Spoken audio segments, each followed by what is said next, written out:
Cette vidéo vous est présentée par la boutique lilojeux.ca, un service personnalisé par une équipe de passionnés d'ici.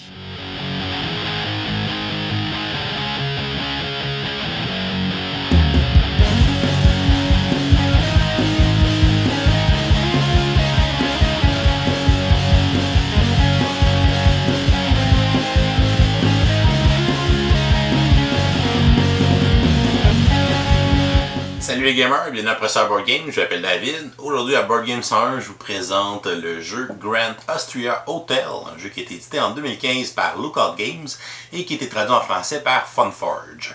C'est un jeu des auteurs Virginio Gigli et Simone Luciani qui se joue de 2 à 4 joueurs et dont les parties vont durer de 60 à 120 minutes. Le but du jeu va être de marquer le plus de points en gérant votre hôtel. Donc c'est un jeu euro de gestion de ressources qui a un système d'action basé sur le recrutement de dés. Et à chaque fois qu'on va recruter des dés, on va faire l'action un nombre de fois qu'il y a le nombre de dés de cette valeur-là. Donc plus il y a de dés, plus nos actions vont être puissantes. C'est un jeu où on va avoir une gestion de main de carte avec du personnel qu'on va pouvoir engager dans notre hôtel pour se donner des petits pouvoirs ou des objectifs de fin de partie. On va aussi avoir à servir de la nourriture et des breuvages aux clients qu'on va accueillir au restaurant de notre hôtel et une fois qu'ils seront rassasiés, on va leur préparer une chambre pour les accueillir. On a aussi des combos qu'on peut réaliser en terminant des groupes de chambres. Chaque client va nous donner une récompense lorsqu'on va aller le coucher dans sa chambre. Donc, il y a plusieurs possibilités à l'intérieur du jeu. Alors, Grand Austria Hotel, je vous montre comment on joue, ensuite je vous dis ce que j'en pense. Et comme on est lundi, on vous donne une question du jour pour participer à un concours du lundi pour le mois de juillet 2023. On va installer le parti pour 2 joueurs. Premièrement, on va placer le plateau principal au milieu de la table et on va placer le plateau action à côté de celui-ci. On va aussi placer sur la table la tuile de poubelle. Dans une partie à 2 joueurs, on va utiliser un total de 10 dés qu'on va placer à côté du plateau action. On va placer le marqueur de manche sur la case numéro 1 de la piste des manches. On va sélectionner au hasard une carte politique A, une carte B et une carte C et on va aller les placer sur le plateau central à leurs endroits respectifs. Ce seront des objectifs que les joueurs pourront réaliser pendant la partie. On va aussi sélectionner au hasard une tuile empereur A, une tuile B et une tuile C qu'on va aller placer à leur endroit respectif sur le plateau principal. On va ensuite mélanger les cartes clients. On va en révéler 5 dans les emplacements du plateau principal et on va placer le reste des cartes à côté du plateau.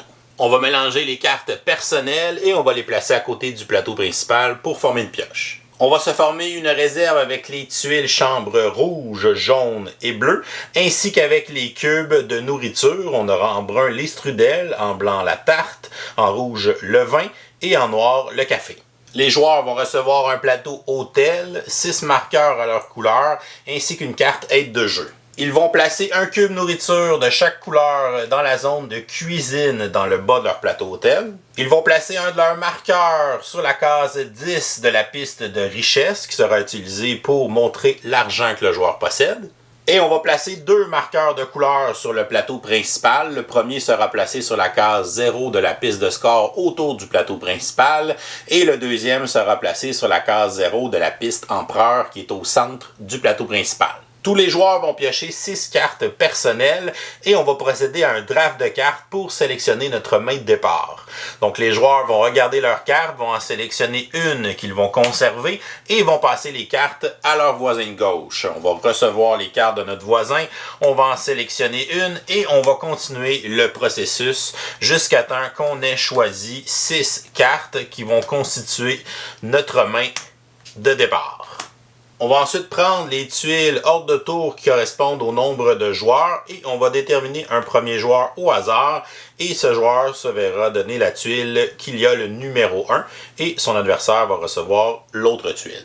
Les joueurs pourront ensuite se choisir un des clients sur le plateau principal et le placer sur une des 3 tables dans le bas de leur plateau hôtel. La sélection se fera en ordre inverse de tour de jeu, donc le dernier joueur va choisir n'importe quel client et n'aura pas à payer le coût qui est indiqué sur le plateau et va aller le placer dans le bas de son plateau hôtel.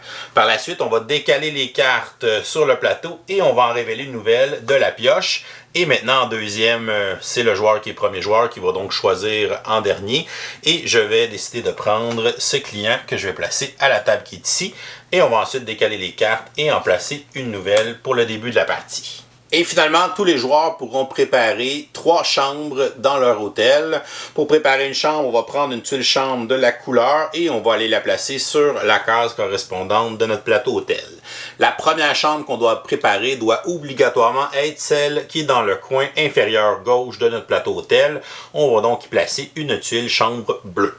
Pour les 2 autres chambres que je dois préparer, je dois les placer de façon à être orthogonalement adjacentes à une chambre déjà préparée sur mon plateau. Et si je prépare des chambres qui sont au 2e étage, je devrais payer 1 couronne. Si je prépare des chambres au 3e étage, je devrais payer 2 couronnes. Et si je prépare une chambre au 4e étage, je devrais payer 3 couronnes en reculant mon marqueur sur la piste de richesse. Je vais donc décider de préparer la chambre jaune qui est au 1er étage, qui ne coûte pas de couronne, et je vais préparer la chambre rouge qui est juste à côté. Donc 3 chambres de préparer au 1er étage. Une partie de Grand Ossie Hotel se joue en 7 manches de jeu. À chaque manche, le premier joueur va prendre tous les dés, va les lancer et va les placer sur le plateau action selon les résultats obtenus sur ceux-ci. Les joueurs vont ensuite jouer en ordre selon les numéros indiqués sur leur tuile tour de jeu. Et à leur tour de jeu, ils vont aller sélectionner un dé sur le plateau action et exécuter l'action correspondante selon le nombre de dés qu'il y a dans cet emplacement d'action. Ils pourront gagner des cubes de nourriture pour aller placer sur leurs cartes clients qui sont aux tables de leur hôtel. Ils pourront ensuite préparer des chambres pour éventuellement accueillir les clients qui auront fini de manger au restaurant. Ils pourront gagner de l'argent. Ils pourront avancer sur la piste de l'empereur au centre du plateau central. Et ils pourront engager des membres du personnel en jouant des cartes personnelles de leurs mains pour se donner des petites habiletés ou bien des objectifs de fin de partie. Après 7 manches de jeu, le joueur qui aura marqué le plus de points sera déclaré vainqueur.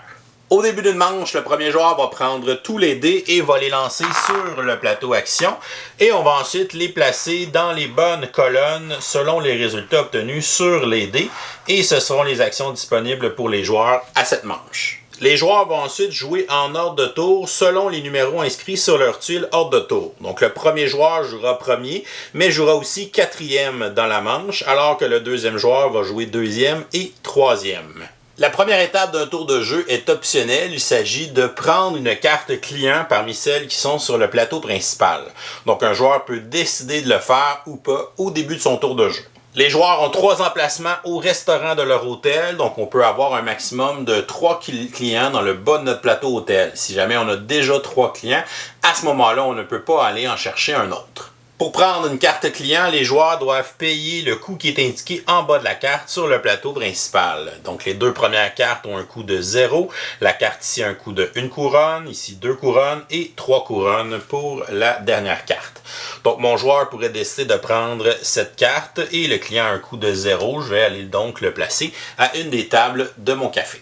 Lorsqu'un joueur recrute une carte client, on va décaler les autres cartes et on va en révéler une nouvelle provenant de la pioche. À son tour de jeu, un joueur a 2 options. Il peut aller recruter n'importe quel dé du plateau action et le placer sur sa tuile ordre de jeu pour effectuer cette action un nombre de fois égal au nombre de dés. Donc ici, en sélectionnant le dé numéro 1, je ferai l'action 1 3 fois puisqu'il y avait 3 dés. Au lieu de prendre un dé, un joueur peut décider de passer son tour, c'est-à-dire qu'il va attendre à la fin de la phase d'action pour qu'on relance les dés restants en espérant obtenir des résultats différents sur les actions qu'il veut effectuer. Par contre, si on décide de passer notre tour, lors de la relance à la fin de la phase d'action, il y aura moins de dés disponibles, donc il y aura moins de chances que les actions soient puissantes. Ensuite, le 2e joueur va prendre le 2e tour de jeu. Il pourrait prendre le dé numéro 5 et il va faire cette action une fois. Ensuite, c'est encore lui qui va effectuer le 3e tour de jeu. Il pourrait décider de prendre un dé 6 et faire l'action 4 fois. Et ensuite, le 4e tour de jeu sera fait par le premier joueur. Il pourrait prendre l'action numéro 2 qu'il va effectuer 2 fois puisqu'il y avait 2 dés. Regardons maintenant le fonctionnement des 6 actions du plateau action en détail. Pour l'action numéro 1, si mon joueur recrute un D1 ici, il y a 3 dés, il va donc effectuer cette action 3 fois. Cette action me permet de gagner des cubes de nourriture bruns, donc des strudels, et des cubes de nourriture blancs qui sont des tartes. Je peux prendre la combinaison de mon choix tant que la quantité de strudels soit supérieure ou égale à la quantité de tartes. Donc, comme je fais l'action 3 fois, je pourrais décider de prendre 3 cubes bruns ou je pourrais décider de prendre 2 cubes bruns et 1 cube blanc. Mais je ne peux pas décider de prendre 2 cubes blancs et 1 cube brun puisque ma quantité de cubes bruns doit être égale ou supérieure à ma quantité de cubes blancs que je vais gagner dans mon action. Je vais donc décider de prendre 3 cubes de strudel et comme je viens de les gagner avec mon action, au lieu d'aller les mettre dans ma cuisine, je peux les placer directement sur les clients qui veulent ce type de nourriture. Donc on va aller placer les cubes de strudel sur des emplacements de cubes bruns de mes cartes clients. Les cubes que je ne peux pas placer sur mes cartes devront être placés dans l'emplacement cuisine et je devrai plus tard faire une action de cuisine pour pouvoir aller les livrer sur mes cartes clients. L'action numéro 2 fonctionne sensiblement de la même façon que l'action numéro 1, sauf que c'est pour obtenir des cubes nourriture rouge, donc du vin, et des cubes nourriture noire, du café. C'est la même règle, donc si je fais l'action, je dois prendre un nombre de cubes rouges égal ou supérieur au nombre de cubes noirs que je vais gagner avec mon action. Donc, si mon joueur vient chercher le dé numéro 2, comme il y a seulement un dé à l'emplacement, je vais faire l'action une seule fois. Donc, je serai obligé de prendre un cube rouge et je ne pourrai pas gagner de cube noir de cette façon. Pour l'action numéro 3, c'est l'action qui nous permet de préparer des chambres. Donc, si je recrute un D3, je vais faire l'action une seule fois. Donc, je pourrai préparer une seule chambre. S'il y avait plusieurs dés, donc s'il y avait 3 dés par exemple quand j'en recrute un, à ce moment-là, je pourrais préparer jusqu'à 3 chambres. Lorsqu'on prépare des chambres, c'est la même chose que dans la mise en place, c'est-à-dire qu'on va aller chercher des tuiles chambres de la couleur correspondante. On doit les placer pour qu'elles soient adjacentes à des chambres déjà placées sur notre plateau. Et on doit payer les coûts selon l'étage. Donc le premier étage n'a pas de coût de préparation. Le deuxième étage, on doit payer une couronne. Le troisième étage, on doit payer 2 couronnes. Et le troisième étage, on doit payer 3 couronnes pour pouvoir préparer une chambre. Les 5 chambres qui sont dans le coin de notre hôtel vont aussi nous donner des points de victoire lorsqu'on va les préparer.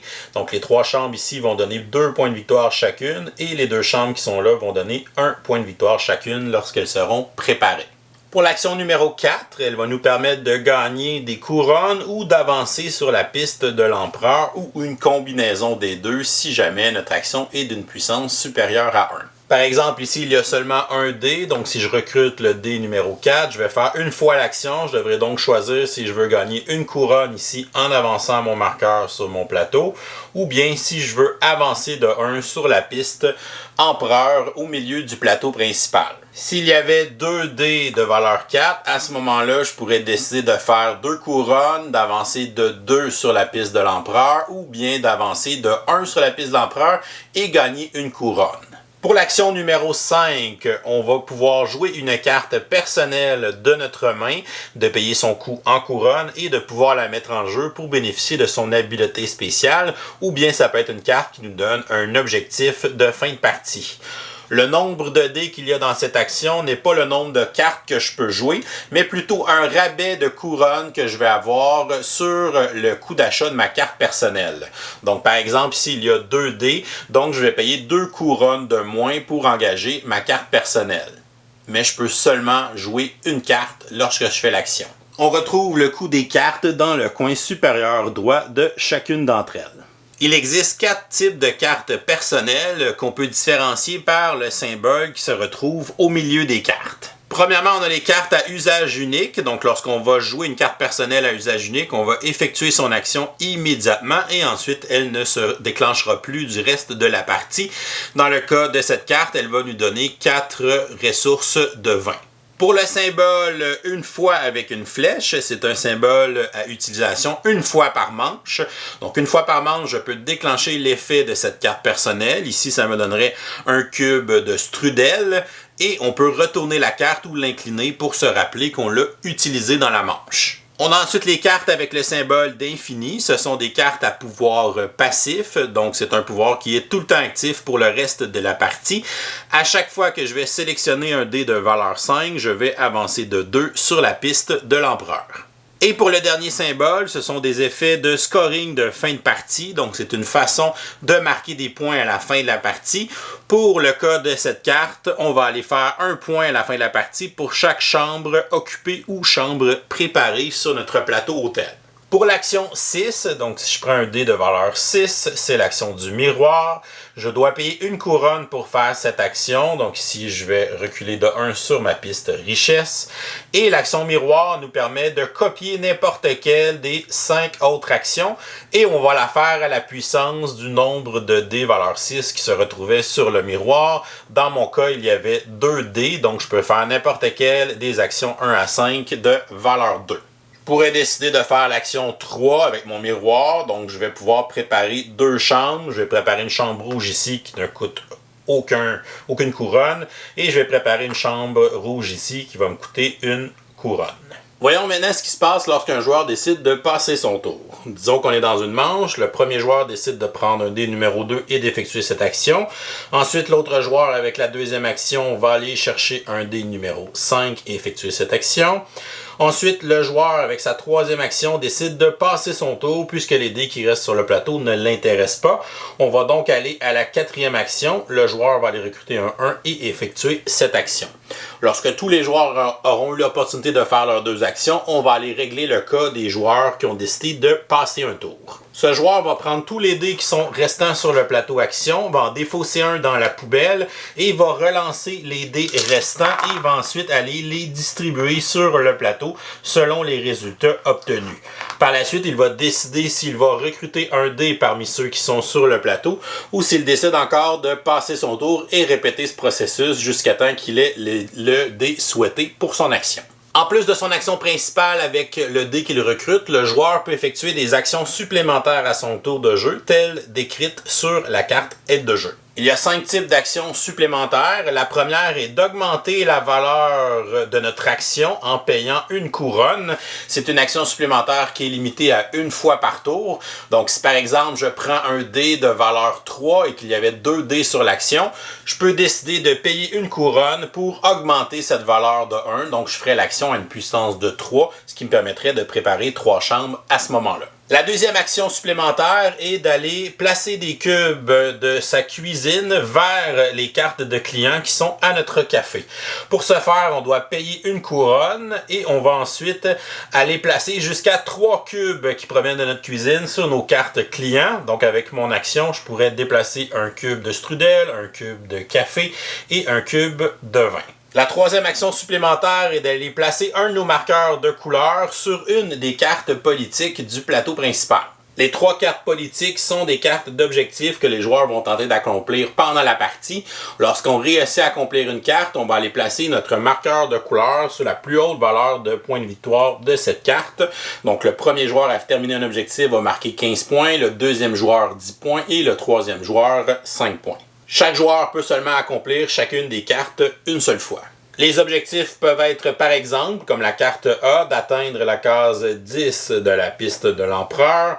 Pour l'objectif B, c'est d'avoir des chambres occupées sur 2 étages complets de notre plateau hôtel. Et pour l'objectif C, c'est d'avoir 3 chambres occupées de chaque couleur sur notre plateau hôtel. La quatrième action supplémentaire est d'aller utiliser l'effet une fois par manche d'une de nos cartes personnelles qui est jouée. Donc ici, je pourrais utiliser ma carte, je pourrais l'incliner pour me rappeler qu'elle est utilisée et je vais gagner un cube de strudel. Comme je n'ai plus de place sur les cartes de mes clients, je vais la placer dans ma zone de cuisine. Et la dernière action supplémentaire est d'aller placer une carte de client dans une de nos chambres préparées de notre hôtel. Pour faire cette action, il y a 2 conditions. La première, il faut que le client ait tous les cubes de nourriture demandés sur sa carte. Donc, il ne quittera pas le café tant qu'il n'a pas été nourri ou rassasié selon ses demandes. La deuxième chose, c'est qu'on ait une chambre de la couleur du client qui est préparée. Donc, les clients bleus vont aller dans les chambres bleues, les clients jaunes dans les chambres jaunes et les clients rouges dans les chambres rouges. Les clients verts, eux, sont des touristes. Ils ne sont pas très difficiles sur les chambres. Donc, ce sont des jokers, ils peuvent aller dans une chambre de n'importe quelle couleur. Je pourrais donc envoyer cette cliente se coucher dans la chambre bleue. Je vais donc défausser les cubes de nourriture. Je vais retourner la chambre du côté occupé, donc pour dire qu'il y a un client à l'intérieur et qu'on ne pourra plus l'utiliser pour le reste de la partie. On va marquer les points de victoire qui sont sur la carte client. Donc je vais marquer immédiatement 4 points de victoire. Et ensuite, on va activer le bonus qui est dans le bas de la carte client. Ici, c'est d'avancer de 3 sur la piste de l'empereur. On va ensuite placer cette carte face cachée dans notre zone de jeu. Les chambres de notre plateau hôtel sont regroupées par groupe. Donc ici, on a un groupe de chambres bleues de 2, un autre groupe de 2, un groupe de chambres rouges de 2, un groupe de chambres jaunes de 3 et ainsi de suite. Donc les regroupements de chambres vont nous donner des bonus lorsqu'ils seront terminés. Comme je viens d'occuper la chambre bleue et qu'elle est toute seule dans son groupe, je vais marquer le bonus pour un groupe de chambres bleues de valeur 1, de une chambre. Donc ça va me donner immédiatement 2 points de victoire. Si on avait complété un groupe de chambres bleues de 2 chambres, on a eu 5 points de victoire, un groupe de 3 chambres, 9 points de victoire et un groupe de 4 chambres, 15 points de victoire. Il est à noter que les configurations du plateau et du verso du plateau sont différentes pour offrir des regroupements de chambres qui sont différents d'une partie à une autre. Pour les groupes de chambres rouges, c'est des bonus en couronne. Donc, un groupe de 1 chambre rouge, 1 couronne, un groupe de 2, 3 couronnes, un groupe de 3, 6 couronnes et un groupe de 4 chambres rouges, 10 couronnes. Pour les chambres jaunes, ce sont des bonus de points sur la piste de l'empereur. Donc, pour un groupe d'une chambre jaune, on va avancer de 1 sur la piste de l'empereur. Pour un groupe de 2, on va avancer de 3. Pour un groupe de 3, on va avancer de 6. Et pour un groupe de 4 chambres jaunes, on va avancer de 10 sur la piste de l'empereur. Ces bonus de groupe de chambres sont immédiats. On doit les appliquer immédiatement lorsque on a complété le groupe. Je pourrais décider d'envoyer le client qui est ici. Il a fini de manger son strudel et je suis un touriste, je peux l'envoyer dans n'importe quelle chambre. Je vais l'envoyer dans la chambre rouge qui est ici et je vais gagner 0 point de victoire, mais je vais avancer de 1 sur la piste de l'empereur. Et pour mon dernier client, je vais marquer 4 points de victoire. Je vais l'envoyer dans la chambre rouge qui est ici. Et je vais pouvoir piocher 2 cartes personnelles de la pioche et les ajouter dans ma main de cartes personnelles. Et je vais ensuite le retourner face cachée dans ma zone de jeu. Lorsque tous les joueurs auront effectué leurs 2 actions avec des dés, cela va mettre fin à la manche. Les joueurs pourront alors retourner leurs cartes personnelles du côté actif pour la prochaine manche. On va reprendre tous les dés de la poubelle, les dés des tuiles des joueurs, ainsi que les dés restants sur le plateau action. Les joueurs vont ensuite passer leurs tuiles hors de tour aux joueurs à leur gauche et on va donner les dés aux joueurs qui possèdent maintenant la tuile premier joueur. Et on va avancer le marqueur de manche sur la case du numéro suivant pour débuter la prochaine manche. À la fin des manches 3, 5 et 7, on aura une étape supplémentaire à la fin de la manche. Il s'agit du décompte impérial, donc à la fin de la 3e manche, par exemple, on va avoir un décompte impérial de -3. Qu'est-ce qu'on va faire? C'est qu'on va regarder où les joueurs sont situés sur la piste de l'empereur. Ils vont commencer par marquer les points de victoire à l'endroit où ils se trouvent. Donc ici, le joueur orange va marquer 5 points de victoire, va monter à 18, et le joueur bleu va marquer 2 points de victoire, va monter à 12. Ensuite, les joueurs vont reculer leur marqueur sur la piste empereur d'un nombre de cases égal au numéro de la manche. Donc, -3 pour la manche 3, -5 pour la manche 5 ou -7 pour la manche 7. Et ensuite, ils vont gagner soit la récompense ou la pénalité de la tuile empereur. Pour le joueur orange, il va reculer de 3, 1, 2, 3. Comme il est encore dans la zone jaune, il va donc gagner la partie jaune de la tuile empereur, c'est-à-dire la récompense, et il va gagner 3 couronnes. Pour le joueur bleu, il va reculer de 3 cases, 1, 2, 3. Et en fait, il va reculer sur la première case, on ne peut pas descendre plus bas. Il termine dans la zone noire, il va donc, lui, gagner la pénalité de la tuile empereur. Il va donc perdre 3 couronnes ou bien perdre 5 points de victoire. Si jamais un joueur termine ce déplacement dans la zone blanche, à ce moment-là, il ne va avoir ni la pénalité ni la récompense de la tuile empereur. D'autres exemples de tuiles empereur, donc celle qu'on a à la manche 5, c'est un bonus qui va nous permettre de préparer une chambre gratuitement, maximum au 2e étage de notre hôtel. Et pour la pénalité, on va plutôt perdre 2 chambres qui sont situées sur les étages les plus hauts de notre hôtel où on va perdre 7 points de victoire. Et pour la tuile empereur de la 7e manche, ici on va pouvoir jouer une carte personnelle de notre main sans payer son coût, si on a le bonus. Et si on a la pénalité, on va plutôt défausser une de nos cartes personnelles jouées qui a un effet de scoring de fin de partie, ou bien on va perdre 10 points de victoire. À la fin de la 7e manche, ça va déclencher la fin de la partie et on va passer au décompte final des points. Les joueurs accumulent beaucoup de points pendant la partie sur la piste de score. Si jamais on fait le tour de la piste de score, on va se prendre un jeton de 75 points. Si on fait le tour une deuxième fois, on peut le retourner de l'autre côté pour 150 points. Ensuite, on va avoir des points pour toutes les chambres occupées qui sont placées sur notre plateau selon leur étage. Pour l'étage numéro 1, les chambres occupées vont donner 1 point. Pour l'étage numéro 2, 2 points. Pour l'étage numéro 3, 3 points. Et pour l'étage numéro 4, 4 points.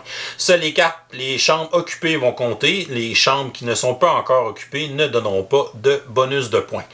Ici, ça me fait un total de 30 points pour mes chambres. Chaque couronne restante va me donner 1 point, donc j'ai 2 couronnes, je vais marquer 2 points. Chaque cube de ressources dans ma cuisine va me donner 1 point, j'ai 2 cubes, donc 2 points. Ensuite, on va scorer les effets de fin de partie de nos cartes personnages. Donc ici, j'ai 1 point par chambre préparée ou occupée sur mon plateau hôtel. J'ai un total de 15 chambres, donc 15 points. Et pour cette carte, 3 points par chambre rouge occupée. Donc j'en ai 7 au total, donc 7 x 3, 21 points pour cette carte personnelle. Et finalement, on va regarder s'il reste des cartes clients à nos tables de notre café dans le bas de notre plateau hôtel. Si c'est le cas, chaque carte client restante va nous enlever 5 points de victoire. Et on va cumuler tout ça pour faire notre score final. Le joueur qui aura le plus haut score sera déclaré vainqueur. Si jamais on a une égalité, c'est le joueur qui totalise le plus de couronnes et de cubes nourriture restant dans sa cuisine qui va départager l'égalité. Et voilà, c'est comme ça qu'on joue à Grand Austria Hotel. Je vous reviens avec mon opinion personnelle. Qu'est-ce que je pense de Grand Austria Hotel? On va commencer par les côtés positifs. Je vous dirais que le matériel est bien dans l'ensemble, mais il n'y a rien d'exceptionnel à l'intérieur de ce jeu-là côté matériel, mais c'est très fonctionnel. J'aime beaucoup le livret d'instructions, il est bien structuré et il y a beaucoup d'annexes à la fin. On a une annexe pour expliquer toutes les tuiles empereurs, toutes les cartes d'objectifs de politique, toutes les cartes de personnel. On a vraiment tout un glossaire où ils sont classés par numéro avec une description détaillée. Fait qu'on retrouve facilement les informations quand on cherche une précision sur une habileté ou un icône qu'on comprend pas. C'est un jeu qui est basé beaucoup sur l'iconographie. En général, c'est quand même bien, mais des fois, il y a des petites incertitudes. Mais vu que le livret a un gros glossaire bien ordonné à la fin du livret, on le retrouve rapidement tout ça. Fait que c'est très bien pour le livret d'instruction puis l'édition des règles.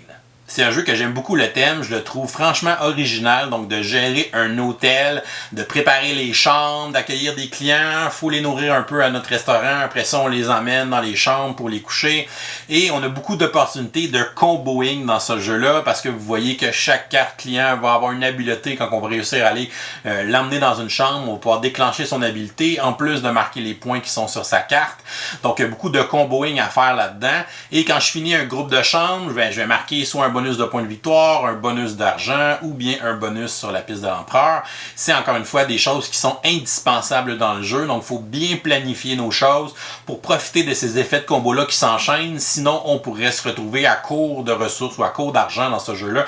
L'argent est quand même assez serré, donc il faut vraiment bien prévoir ses coups d'avance puis d'aller chercher des cartes qui vont bien s'enchaîner avec ce qu'on a besoin pour les tours de jeu futurs. Un autre élément de comboing intéressant, c'est les cartes personnelles. Honnêtement, je ne jouerai pas au jeu sans faire le draft des cartes personnelles au début de la partie. On vous recommande dans le livret d'instructions pour une première partie de juste prendre 6 cartes aléatoires, mais c'est justement beaucoup trop aléatoire. Donc le draft pour moi il est très important dans le jeu et je vous suggère de le mettre dans toutes vos parties. Et c'est déjà un petit côté tactique qui est dans la mise en place du jeu parce que les cartes de personnel qu'on va choisir, c'est ce qui va un peu enligner notre stratégie de départ. Si j'ai une carte qui me permet d'avoir un bonus quand je fais telle action, mais là je vais m'arranger pour faire cette action-là souvent puis bénéficier du bonus dans mon personnage. Ça peut aussi nous donner des cartes d'objectifs de fin de partie. Donc on peut travailler toute la partie pour ces objectifs-là, puis vers la fin de la partie jouer la carte qui va nous donner les points à la fin de la partie. On peut aller chercher des pouvoirs passifs, fait que c'est nous qui décidons les pouvoirs qu'on va vouloir activer avec les cartes personnelles.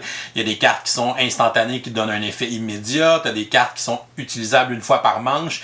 Donc c'est à toi de jongler quel carte, quel pouvoir, quelle habileté tu veux développer dans ta partie pour t'aider dans ta stratégie. Fait que ça donne une énorme variété de stratégies au jeu parce que tout va partir de cette draft-là, puis c'est vraiment ça qui va enligner comment tu vas aborder ta partie au début.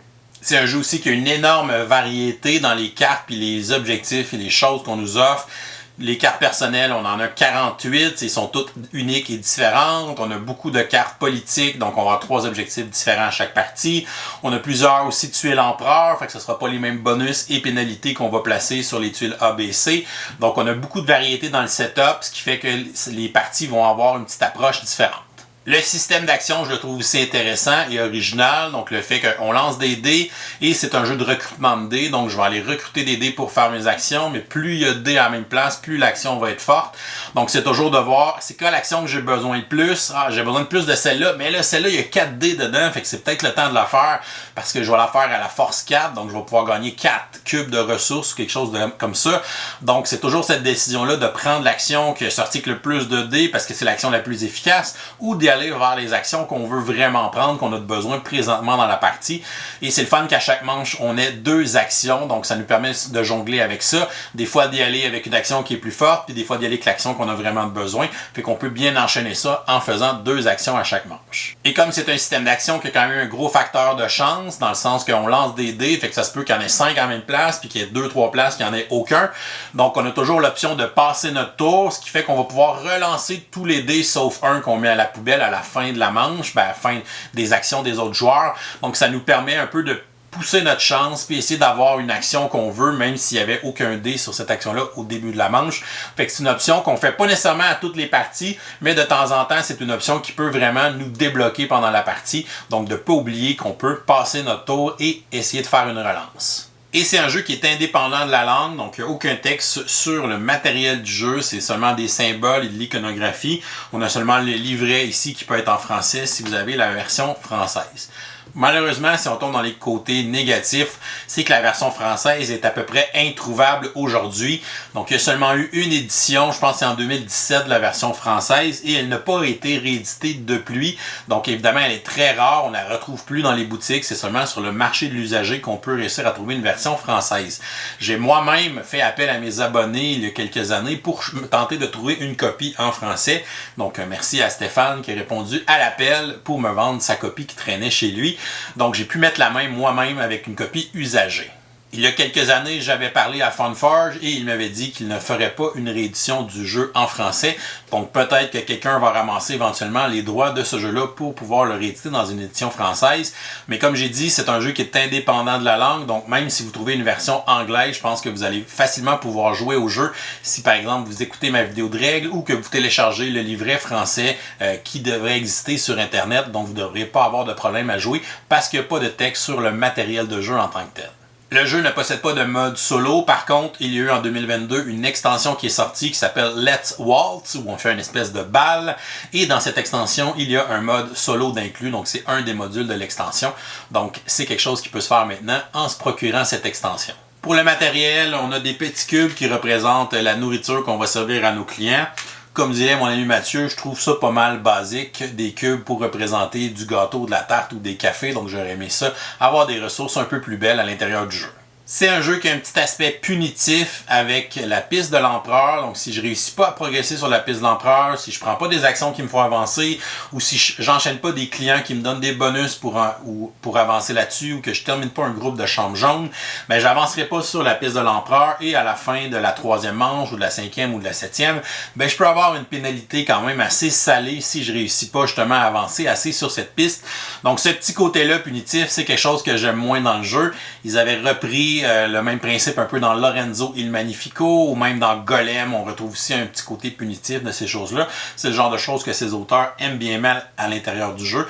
Donc, dans celui-là, ben, la piste de l'empereur peut nous donner un feeling quand même assez punitif parce que les pénalités sont assez méchantes versus les bonus. C'est un jeu que je recommande pas vraiment de jouer à 4 joueurs parce que si on joue le premier dans la manche, on va jouer la première action et la dernière qui est la 8e action.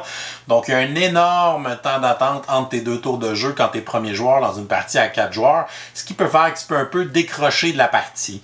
Par contre, j'ai pas eu tant ce feeling-là dans une partie à 2 ou 3 joueurs, évidemment, parce que le tempo est beaucoup plus rapide et qu'il y a moins de tours de jeu à attendre entre les deux extrémités du nombre de dés qu'on va aller recruter dans la partie. C'est un jeu qui malheureusement peut avoir un effet boule de neige et ça dans les deux sens. Donc un joueur où sa partie va bien, qui enchaîne beaucoup de combos puis qui réussit à avoir justement les clients qu'il a besoin pour lui donner les combos qu'il a besoin à cet endroit-là, ben il va avoir une bonne partie, il va bien progresser, il va bien enchaîner les clients, les actions et tout ça.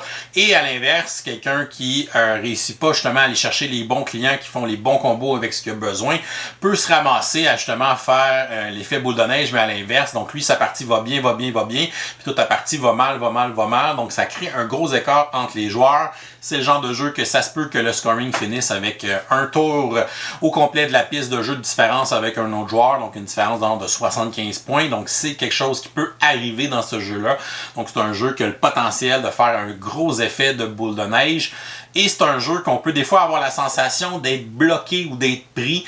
Par exemple, si on est à 0 couronne, c'est quelque chose qui est très dangereux dans ce jeu-là, parce que si je suis à 0 couronne, ça se peut que pendant 2-3 manches, je reste pris à 0 couronne, parce que s'il n'y a aucun dé numéro 4 qui sort, ben je peux pas aller chercher une couronne, puis aller chercher, je sais pas, un client que j'ai besoin, ou aller justement livrer des cubes sur les clients que j'ai pour pouvoir déclencher un combo. Donc tu peux vraiment être bloqué quand tu es à 0 couronne, c'est super dangereux. Essayez de pas faire ça, de toujours au moins vous en garder une qui peut vous permettre justement de prendre des cubes de votre cuisine, les mettre sur un client qui va vous donner un bonus puis qui va vous permettre de déclencher quelque chose. Mais ça se peut qu'on soit pris des fois 2-3 manches, puis tu sais 2-3 manches sur 7, on s'entend que c'est long à pas avoir d'argent. Donc ça, c'est un côté aussi qui est assez dangereux dans ce jeu-là. La gestion de ressources, elle est très très serrée au niveau de l'argent. Donc il faut faire très attention pour pas tomber dans le fond du baril. Somme toute, Grand Ossie Hotel, c'est un grand classique pour moi. C'est un jeu que je sors encore beaucoup aujourd'hui. J'y rejoue quelques fois à chaque année. J'ai toujours du plaisir à le faire. Donc, je vais lui donner une note de A-. Pour moi, c'est un excellent jeu, encore une fois, de ces auteurs italiens. J'aime beaucoup le système de recrutement de dés avec le fait que plus il y a de dés, plus l'action est forte. Ça rend des décisions intéressantes dans le draft de dés, dans le système d'action. J'aime beaucoup le draft de cartes avec les cartes personnelles qui va justement aligner un petit peu ta partie. Le fait qu'on peut faire des combos, de bien choisir les clients qu'on veut faire, de bien préparer notre hôtel, de préparer les groupes de chambres qu'on veut réussir à comboer. Donc, il y a vraiment une belle satisfaction à jouer à l'intérieur de ce jeu-là. Mais c'est un jeu qui peut avoir un côté punitif, un côté qu'on peut être bloqué de temps en temps et qui peut faire des scores très différents entre les joueurs. Donc ça, c'est ses qualités et ses défauts un peu, mais c'est un jeu quand même que j'aime encore beaucoup. Je me suis pas encore procuré l'extension, mais je pense que ça ne tardera pas et pour une des rares fois, je vais avoir un jeu en français avec une extension en anglais. Ça va être un peu bizarre, mais c'est pas grave, il n'y a pas vraiment de texte dans le jeu, donc ça devrait quand même bien fonctionner. Et voilà, c'est tout pour aujourd'hui. Oh, c'est vrai, on est lundi. On va donc vous donner une question du jour pour participer à notre concours du lundi pour le mois de juillet 2023, dans lequel vous pourriez gagner les Tribus du vin. La question du jour est la suivante. Quel est votre jeu euro préféré avec des dés? Vous nous laissez la réponse en commentaire YouTube sous la vidéo pour enregistrer votre participation. Et si vous nous supportez sur Patreon pour au moins 5$, vous aurez aussi une participation automatique à chaque lundi. Donc, bonne chance à tous pour ce nouveau concours. Si vous n'êtes pas encore abonné à la chaîne, vous pouvez le faire en cliquant le petit bonhomme ici en bas de l'écran. Sinon, vous pouvez nous suivre sur Facebook, Twitter ou Instagram à Professeur Board Game. Et si vous aimez les vidéos qu'on fait, vous pouvez venir nous supporter sur notre campagne Patreon qui vous donne aussi accès à notre serveur Discord. Je souhaite à tous une excellente fin de journée et continuez bien.